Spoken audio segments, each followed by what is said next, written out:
বিসমিল্লাহির রহমানির রহিম। কয়েকদিন আগে আপনারা দেখলেন যে কাফি ভাইয়ের বাড়িতে আগুন দিছে। কাফি ভাইয়ের বাড়ির আগুন দিছে, ওই যে আরে নাও খাও। কাফি ভাইয়ের বাড়িতে আগুন দিছে, ভালো কথা। তার ভিতরে তার বাবা ছিল, তার মা ছিল, তার ভাবি ছিল, তার একটা 2 বছর একটা ভাতিজি ছিল। তারা তো কোনো অন্যায় করেনি। জুলাই আগস্টে না হয় একটু মানুষের প্রতিবাদই করছে, এটাই কি দোষ হয়ে গেছিল? আর এখন বর্তমানের ডক্টর ইউনূস সরকার, দাঁড়াও দাঁড়াও দাঁড়াও দাঁড়াও, খাবাই তো, তোমরাই তো খাবার। দাঁড়াও দাঁড়াও, এই জায়গায়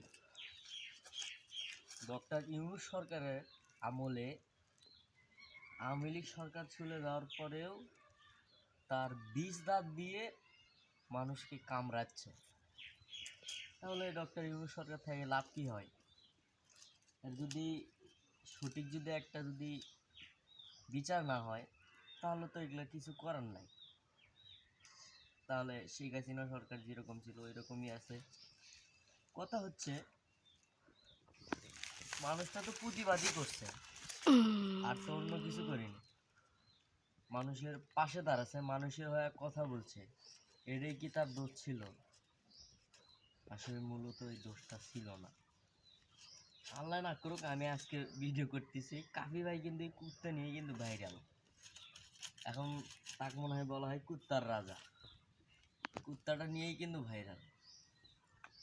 আমি অত কথা বলবার চাইও না। রাজনীতিক বিষয়টা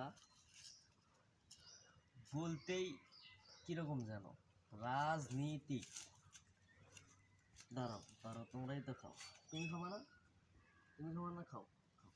তুমি এটা মা, এটা বাচ্চা, বুঝছেন? হ্যাঁ, আমরা চাই কাফি ভাইয়ের সঠিক একটা বিচার হোক। ডক্টর ইউনূস সরকারের আমলে সঠিক একটা বিচার হোক। তার তো কোনো দোষ ছিল না। দাঁড়াও দাঁড়াও দাঁড়াও দাঁড়াও দাঁড়াও, খাবা তো। এটাই বলার ছিল। সবাই ভালো থাকবেন, সুস্থ থাকবেন। আসসালামু আলাইকুম।